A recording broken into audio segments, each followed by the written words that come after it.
Évangile de Jésus-Christ 6, 19, 23.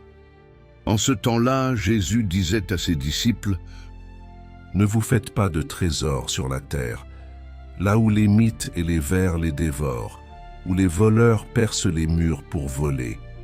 Mais faites-vous des trésors dans le ciel, là où il n'y a pas de mythes ni de vers qui dévorent, pas de voleurs qui percent les murs pour voler. Car là où est ton trésor, là aussi sera ton cœur. » La lampe du corps, c'est l'œil. Donc, si ton œil est limpide, ton corps tout entier sera dans la lumière. Mais si ton œil est mauvais, ton corps tout entier sera dans les ténèbres. Si donc la lumière qui est en toi est ténèbres, comme elles seront grandes, les ténèbres. Acclamons la parole de Dieu.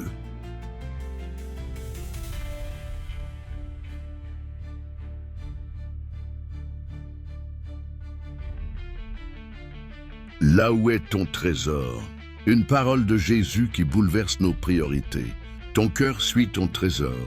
Frères et sœurs bien-aimés, dans l'évangile de ce jour, Matthieu 6, 19, 23, Jésus vient nous parler de ce que nous considérons comme précieux. Il nous met en garde.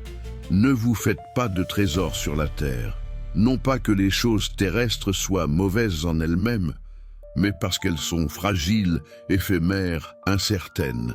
Les vêtements se percent, les coffres se vident, les murs se fissurent, les voleurs s'introduisent. Rien de ce que le monde nous propose comme sécurité ne tient éternellement. C'est la réalité de la vie. Tout passe. Mais ce qui est le plus fort dans cette parole, c'est ce que Jésus ajoute. Là où est ton trésor, là aussi sera ton cœur.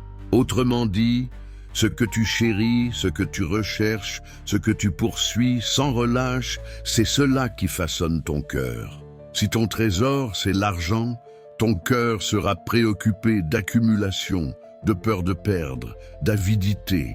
Si ton trésor, c'est la reconnaissance des autres, ton cœur vivra dans la dépendance du regard d'autrui. Mais si ton trésor, c'est Dieu, ton cœur reposera dans la paix. Il ne sera pas tourmenté par les pertes ou les échecs, mais nourri d'un amour qui ne passe pas. Et Jésus continue avec une image mystérieuse.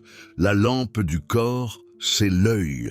Cela signifie que notre manière de regarder le monde influence notre être tout entier. Si ton œil est limpide, autrement dit, si ton regard est clair, droit, honnête, pur, alors toute ta vie est illuminée. Mais si ton regard est trouble, biaisé, envieux, possessif, alors même la lumière que tu crois posséder est ténèbres. C'est une parole très actuelle. Dans un monde saturé d'images, de comparaisons, de désirs fabriqués, notre regard peut vite devenir corrompu.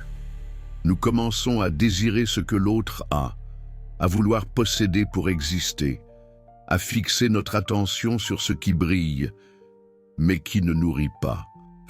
Comment vivre cet évangile aujourd'hui? Fais le tri dans tes trésors. Demande-toi, qu'est-ce que je considère comme essentiel? Est-ce que je vis pour des choses qui passent ou est-ce que je bâtis sur l'éternel? L'amour, la foi, le service, la communion.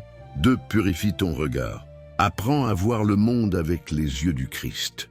Regarde les personnes avec miséricorde. Ne fixe pas ton regard sur ce que tu n'as pas, mais ouvre les yeux sur les dons que tu as reçus. 3. Investis dans le ciel. Chaque acte d'amour, chaque prière, chaque service humble et gratuit est un dépôt céleste. Ces trésors-là, personne ne peut te les voler. Conclusion. Frères et sœurs, Jésus nous appelle à vivre autrement, à ne plus nous attacher à ce qui meurt, mais à ce qui fait vivre vraiment. Ce que tu choisis comme trésor, c'est ce que ton cœur deviendra. Alors aujourd'hui, choisis Dieu, choisis la lumière, choisis la vie. Amen.